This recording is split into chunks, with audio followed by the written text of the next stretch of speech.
What's going on, guys? It's Nick here, back with another video. I have not done a Sunday video yet this season, but Underdog has graciously decided to sponsor the Sunday videos for the rest of the off season. So because of them, you guys get some extra free content each week now. So make sure to show them some love. And if you're signing up for an account, they'll match your first deposit up to $100 if you use promo code FFA when signing up. That is a lot of free drafts you guys can do. You can use all the information in these Sunday videos to help dominate your drafts over there. So what do we have on deck for this Sunday? Today, we're going to be looking at my picks for the most undervalued players in drafts right now. These are all players that are being drafted way later than they should be, which basically kicks out anyone with like an earlier, honestly, even like a middle round ADP. You can't be one of the most undervalued players in drafts going in the 5th round. Just can't happen. So we're looking at the later rounds in this one, which is a super important area of the draft because it can be the difference between advancing and getting, a chance at $1 million or finishing, 7th or 8th. So who are the most undervalued players right now? We'll go over quarterback first. And how about Jared Goff? Goff is coming off the board at pick 190, which is the late 16th round, and that makes absolutely no sense to me. It's not even that like his skill players are sneaky good, they're just good. Hawkinson is one of the best tight ends in the league. Swift is a phenomenal pass catching back. St. Brown, a super exciting prospect. Jameson Williams, arguably the best wide receiver once he's healthy in this draft class. Heck, even like Chark, I mean, he's shown flashes of being a really high-end player, and he has the upside to be a fantastic wide receiver 3. And who do they play when, it matters the most in weeks 13 on? The Jaguars, the Vikings, which should be like a 50-plus total game. I wouldn't be surprised if Vikings-Lions has like a 52, 53-point total this season. Then they played the Jets, then the Panthers, and the Bears. The Panthers are honestly the only defense that I'm like a little bit concerned with here, but let's be honest, it's the Panthers, right? That game is probably going to be pretty easy for the Lions to control the clock in, and so Detroit, even if they're less efficient because the Panthers have a good defense, they'll have plenty of opportunities so they can kind of win that with volume. Now, I know one thing is, well, Jameson Williams might not be healthy to start the season, and Chark hasn't been good in a while. But Goff had some pretty decent games. I mean, there were injuries just all over this team last season. Swift missed some time. Hawkinson didn't close the season healthy. Williams wasn't on the team. Chark wasn't on the team. So it's like, even if we look at last season, Goff had some pretty solid games playing through all of that. If they can get Swift, Hawkinson, St. Brown, Williams, and Chark all healthy this season, and maybe not all healthy all year, but there are going to be stretches where they're all healthy, there is simply no way that Jared Goff should be going at pick 190, especially because how easy is it to stack him? You have all of those players as options with a few of them going in the later rounds, but you've got early round pick in Swift. You've got middle round picks in Hawkinson and St. Brown, late round picks in Williams and Chark. You have every single opportunity at every portion of the draft to have a stacking partner with Jared Goff. Like it makes no sense. He should not be going this late. At running back, 2 names for you, and they're going to serve different functions on your team. The first up is Nyheim Hines, who I absolutely love drafting on teams that went running back heavy to start. We're going to talk next week about my favorite draft strategies on Underdog, but I am in love with, and you guys have seen this plenty of times in the live stream, the 2-4-10-2 build. That's 2 quarterbacks, 4 running backs, 10 wide receivers, and then 2 tight ends. And it involves investing heavily in the running back position early, but leaving 1 open. Sometimes you can draft 4 early, but most of the time you're drafting 2 to 3 really high-end running backs to use as like the core of your roster, assuming they hit, and then you're just hammering, a billion wide receivers in the middle rounds, and you kind of end the position a little bit later on in the draft. And under that build, Hines is just like the perfect 4th running back for you to finish off this build with. You do not need him to break out and be a weekly running back 1. The purpose of that build is to maximize the upside if your early running backs hit. If you started off with like McCaffrey and Barkley, and they both crush. Well, you still do need another running back option, but you don't need to take a chance on like your Madisons of the world and hope that, Cook goes down and Madison ends up being great. You just need someone to kind of fill in the gaps when you have, a few games missed with injury, when you have some bye weeks, when you have, even the high-end running backs have a few games where they don't put up monster numbers. You just need something to help you along the way, and you want a very stable option. You want someone who is going to be involved, we're just 100% sure will be involved in the offense, and to me, that's Hines. This is going to be a great offense. We know Matt Ryan's going to pepper him with targets, and we just know he's going to be really consistent. He's a great option in the late 12th round. That ADP is way too late. Really stable floor, much better floor than all the other running back options in that range. So I love picking him under those builds. But sometimes you don't go with that build. Sometimes you have a build where maybe you took Kelsey early on, you stacked him with Mahomes, maybe you saw all these wide receivers you loved, and you start getting to the middle rounds, you don't have that many running backs, now you need to draft 5, maybe 6, maybe 7 sometimes, I don't really go that far, but 5 or 6 running backs, and you need some upside late because you can't just have a bunch of pass catchers if you don't have those elite options. And so now you need upside, and I think that the home run pick is Zamir White, coming off the board, 206th overall, late 17th round. There is very little talent left at that portion of the draft, but White stands out as a clear upside pick. Josh Jacobs is obviously the running back one, but he has not been immune to injury over the first few seasons of his career, and the Raiders are not heavily invested in him not exercising his 5th-year option. He is not guaranteed to be on the team next season, and there is a chance that internally they're looking at this and saying, I don't know if I want to pay Jacobs, let's draft Zamir White. And they have to still figure that out. That was something someone mentioned in the comment section, and it's a great comment. What if they just load up Jacobs with touches because they know they're not using him next season? Yeah, it's a possibility. But in order for them to know they're not using him next season, they have to be convinced that they have that backup. And for them to be convinced they have the backup in Zamir White without giving him a lot of touches would be strange. For them to know that White's going to be their guy moving forward, they have to use him in the offense and see that he works out.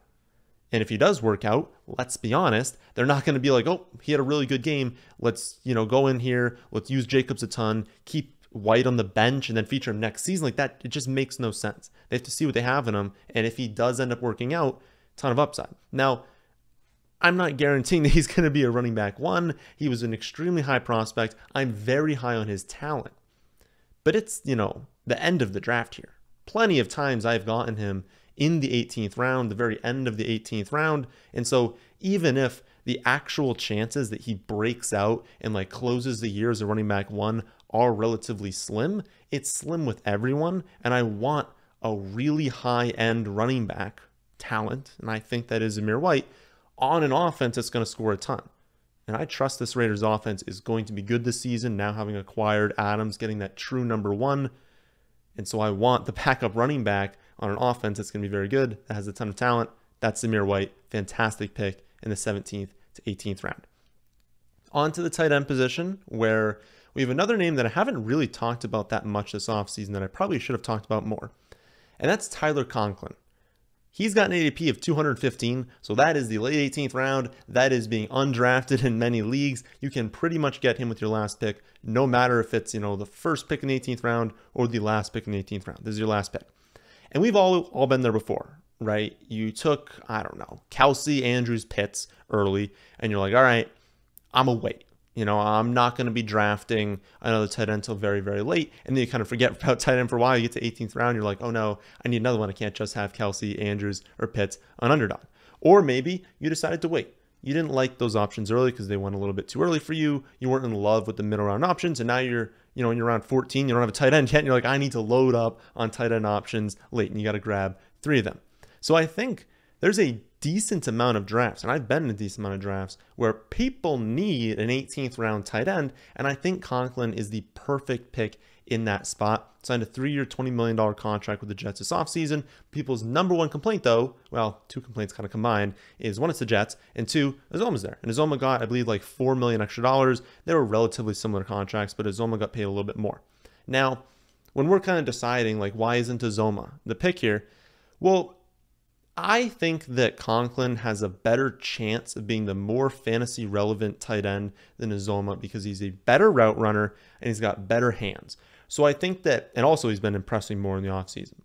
I just think there's a chance that they use Conklin more as their like traditional receiving tight end, and that Uzomah is more on the field for like designed plays because Uzomah's much faster and much bigger, and so he's like a bowling ball and goes down the field. So they're gonna get him plays where it's like he's just running downfield, get him on screen passes, on like really, really short plays designed to get him the ball as he's running and just get him running downfield.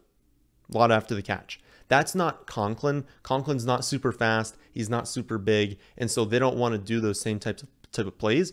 But that means Uzomah is going to get like a few schemed looks, whereas Conklin has the upside to just be on the field more, have more like a higher like routes run, basically a higher percent of routes run per dropback.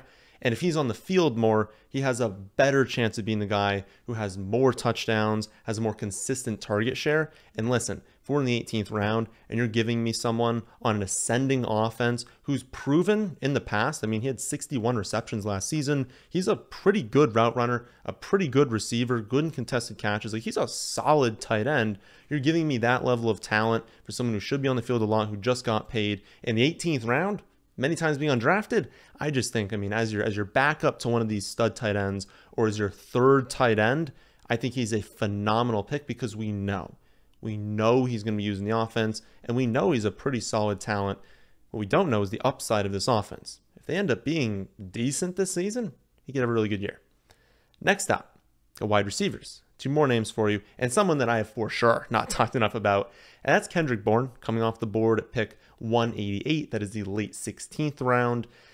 That has to be one of the worst ADPs on the site right now. Like, I know Thornton is an exciting late round flyer, and that, you know, there are a lot of unknowns with this New England passing attack, but they love Bourne, and he has been great for them, so there's no reason for them to love a player, have him produce really well, be the most efficient wide receiver on the team, and then not use him. I mean, he had 55 receptions, 800 yards, 5 touchdowns last season, and he had 7 receptions for 77 yards and 2 touchdowns in their playoff loss against the Bills. Now, they did sign Devonta Parker in the offseason. They drafted Thornton, and they already have Jacoby Myers. So there's a lot of players here, and it's not like this is Kansas City. It's not like this is the Bengals, right? But Bourne has a skill set that none of the other players have, and that's why I'm confident his role is going to remain the same this season, if not expand. They did lose Harry, so now they're gone with the 4th receiver, and I would imagine Aguilar gets cut. That's going to free up another 64 targets, so I think their 3 and 4 are gone, so we still have an opportunity for bringing, you know, Parker in, bring Thornton in. Like, they can still have that, like, 4 rotations where it's like they're not using, you know, 6 wide receivers or anything. But I kind of see it as, and we'll get confirmation kind of in August, but Parker as the X receiver, Myers in the slot, and then Bourne operating as that number 3. And then Thornton's going to kind of like rotate in. He's going to be used on design deep shots, screen passes, just anything that can utilize his speed.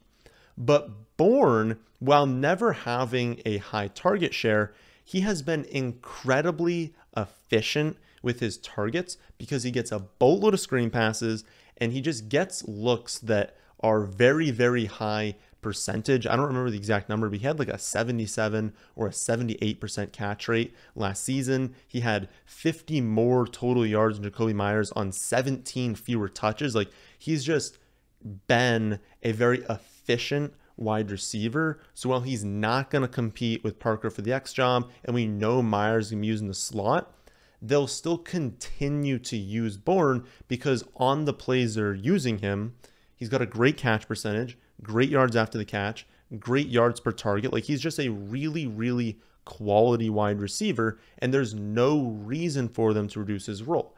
And the other reason I really like him is, look at the Patriots last season. Their game plan was that they wanted to be more run heavy. They were very passive with Mac Jones. They didn't let him like fully unleash in the offense. And maybe that's just, you know, part of being a rookie. You know, you don't want to have week 3 just fully trust him and everything. And then it's like, oh no, like he throws 4 picks and now he's like mentally just not there. Like, you got to think in year 2, they're going to increase from 24th in pass attempts per game. You got to think that in his second season, Mac Jones is going to grow as a player and he's going to progress through the playbook. He's just going to be a better football player than he was as a rookie. And I don't see them looking back at last season, seeing their most efficient wide receiver, whom every report is the organization loves, getting less work.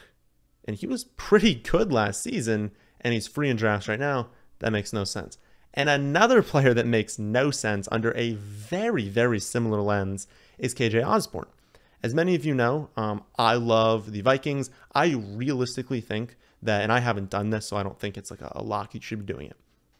But I think there's a case to be made that every single one of your underdog teams should have a Viking player. Now, you probably don't want to make that one Viking player like Kirk Cousins, because that would make no sense not to stack them.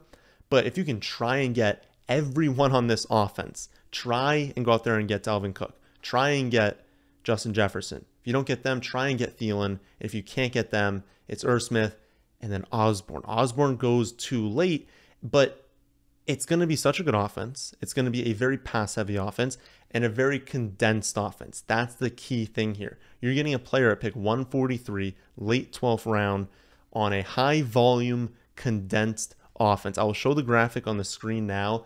I believe it was Scott Barrett who first tweeted this out, although I've seen, like, not the exact same graphic, but a very, very similar graphic from a number of different sources. This is basically showing the percent of routes from a team's 1, 2, 3, and 4 wide receiver. And then it's sorted by the percent of routes from the top 3. And basically you can just use this as who are the most and least condensed offenses in the NFL in terms of passing for the wide receivers. You don't really want to target teams at the bottom of this list because they're spreading the ball out. They're throwing it to the number 4 option. They're throwing it to running backs and tight ends. And it's like, if 9 to 10 players are getting targets, it's more difficult for like the number 3, number 4 option to be any good. You're spreading the ball around too much. But if you've got a number 3 wide receiver on a team that's on the high end of this list, they're on the field a ton. And when you're on the field, you're going to get targets. Well, Minnesota's up there at number 3, and there's no reason that we should expect it to be different because their new head coach was the offensive coordinator of the Rams, who's number 1 on this list last season. And if you have any other, issues being like, oh, well, he'd have to be so much better than last year. No, he wouldn't. He was wide receiver 38 last season. He's going 66 off the board right now. So if his situation has improved, and he was 38th last year, and he's going on ADP as wide receiver 66, I don't know what more you need to know that he's a phenomenal pick in drafts. That's a pretty good deal for a 12th round pick, so take advantage of that deal by using the deal that Underdog is giving you this season. They're kind enough to sponsor these Sunday videos now and kind enough to match your first deposit up to $100 when you sign up for your first account using promo code FFA. That is free money that you should be taking advantage of. I play an Underdog every single day because I genuinely like it so much, and I think that there are edges to be had if you're drafting right now. So I'll be back tomorrow with another episode of Mock Draft Monday, live, 8 p.m. Eastern, Tuesday, do some drafts with you guys and answer any questions you have. Then Wednesday, to go over some draft strategy advice from a late first round pick. But that, my friends, is the end of this one. Hope you all enjoy. If you did, how about hitting the like button, and how about subscribing to the channel if you're new here? Thanks for watching.